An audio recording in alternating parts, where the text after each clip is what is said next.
কোন কোন কেন্দ্রে প্রার্থী দিতে পারবে অগপ? কখন আসবে বিগ ব্রাদার বিজেপির সংকেত? অন্তহীন অপেক্ষায় শরিক দল অসম গণপরিষদ।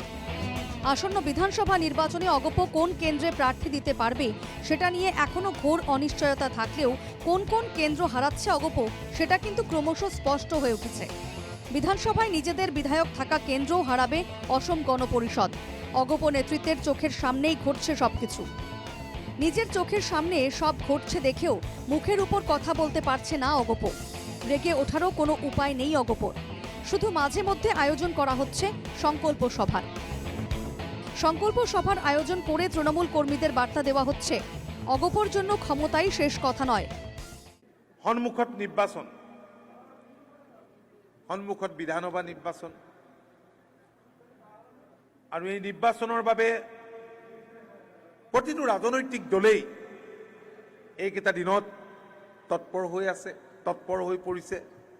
কাৰণ নিৰ্বাচনটোৱেই এটা এটা ৰাজনৈতিক দলৰ মূল কাম বুলিয়ে দলবিলাকে ভাবে।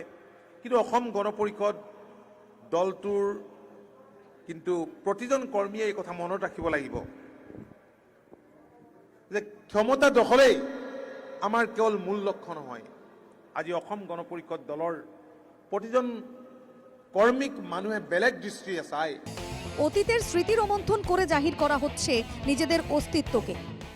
অসম গণ পৰিষদ দল অসমৰ ইমূৰৰ পৰা সিমূৰলৈ দল গঠন হোৱাৰ পিছৰ পৰা অসম আন্দোলনৰ ভেটিত যেতিয়া দলটো গঠন হ'ল তাৰ পিছৰ পৰা অসম গণ পৰিষদ দলে অসমত দুবাৰকৈ শাসনত থাকি আৰু আজি দলৰ অসম গণ পৰিষদ দলে অসমৰ ইমূৰৰ পৰা সিমূৰলৈ বহুকেইটা সমষ্টিত প্ৰায় 85টা সমষ্টিত এবাৰতকৈ 8 বাৰলৈকে এবাৰৰ পৰা 8 বাৰলৈকে ইয়াত আমাৰ বিধায়ক নিৰ্বাচিত হৈছে।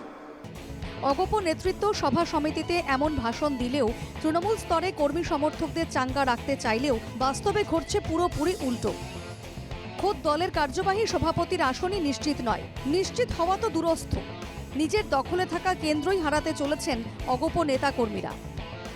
কেশব মহন্তের কলিয়াবর চাই বিজেপির, চাই মানে লাগবেই, এছাড়া আর কোনো বিকল্প নেই। কেন্দ্রে বিজেপি, রাজ্যে বিজেপি, কলিয়াবরের মতো কেন্দ্রও তাই চাই বিজেপির। কলিয়াবরে কেশব মহন্তের কোনো প্রয়োজন নেই, যেন এতটাই নিকৃষ্ট কাজ করেছেন মন্ত্রী কেশব। 10টা বছৰ তেখেতসকলৰ লগত আমি সহমতে আছিলোঁ, কিন্তু তেখেতসকলে যিবিলাক কৰ্ম কৰি দেখুৱালে সেই কৰ্মবিলাকৰ লগত আমি মোটামুটি এক প্ৰকাৰৰ একেবাৰে নিকৃষ্ট কাম কিছুমান কৰি দিলে। ধৰক যিবিলাক কৰিব নালাগিছিলে। আমি বেয়া পাইছোঁ যদিও মনে মনে নিজৰ ভিতৰতে ৰৈ আছোঁ। আমিবিলাক সব সহমত হৈছোঁ যে নহয়, আমাক এবাৰ নিজৰ বেবাকেই লাগিব। কিন্তু কি এমন কাজ করেছেন কেশব মহন্ত? বিজেপি কর্মকর্তাদের মুখেই শোনা যাক। একেবাৰে হেৰিয়ালৈকে ধৰক অংগনবাদী কেন্দ্ৰলৈকে সিহঁতৰ মানুহে ঠিকা পাইছে, আমাৰ কোনজনে পালে? নেপায়। কিয় নেপায় এই কথাটো প্ৰত্যেক আমাৰ কৰ্মকৰ্তাই একদম হাড়ে হিমজে বুজি পাইছে যে আমাৰ চৰকাৰ থাকোঁতেও মিত্ৰজোঁটৰ চৰকাৰে তেখেতসকলৰ মানুহবিলাককে দিয়ে। কিয় দিয়ে? আমাৰ মানুহক দিব নোৱাৰে কোনো? আমাৰ মানুহৰ মাজত কাম কৰিব পৰা সমৰ্থ থকা মানুহ নাই? চাকৰি ক্ষেত্ৰততো আপুনি নেভাবিবই। ঘৰে ঘৰে একেবাৰে যাৰ ঠিকাদাৰৰ ঘৰৰ নিজৰ পৰিবাৰকো চাকৰি দিয়ে, ৰাস্তালৈকে পকা কৰি ঘৰৰ পৰা ব্লকলৈ যায়, তেনেকুৱা পৰ্যন্ত কৰে। আমি পুৰাই বঞ্চিত। আর তাই কলিয়াবরে কোনো অবস্থাতেই কেশব মহন্তের প্রার্থিত্ব মেনে নেওয়া হবে না। কলিয়াবরে নির্বাচনের জন্য তৈরি বিজেপি প্রার্থী। যে কোনো মূল্যে কলিয়াবরে বিজেপির প্রার্থী চাই। কেন্দ্র বা রাজ্য নেতৃত্বের সবুজ সংকেতের অপেক্ষায় না থেকেই এই সিদ্ধান্তে উপনীত হয়েছেন বিজেপির কর্মকর্তারা। কোনো কারণে কলিয়াবর অগপকে ছেড়ে দেওয়া হলে নেতৃত্বের সেই সিদ্ধান্তকে চ্যালেঞ্জ জানাতেও তৈরি তৃণমূল স্তরের কর্মী সমর্থকরা। মোদ্দা কথা, কলিয়াবরে এবার কেশব মহন্তের রাস্তা বন্ধ করে দেবেই বিজেপি। কলিয়াবরে বিজেপির টিকিটে নির্বাচনে অবতীর্ণ হতে চান জিতেন্দ্র গড়। শেষ পর্যন্ত শীর্ষ নেতৃত্ব যদি বিজেপি কর্মী সমর্থকদের দাবি মেনে নেয় তাহলে খসে পড়বে অগপর আরও একটা দুর্গ। এভাবেই একটু একটু করে গোটা দলকেই গ্রাস করে ফেলবে বিজেপি। এই পরিস্থিতিতে কি হবে অগপর রাজনৈতিক অবস্থান? অগপ বিজেপির এই অভ্যন্তরীণ লড়াইয়ে কি সুবিধে পাবে বিরোধীরা? এমন হাজার প্রশ্ন এখন ঘুরপাক খাচ্ছে রাজ্য রাজনীতির অন্দরমহলে।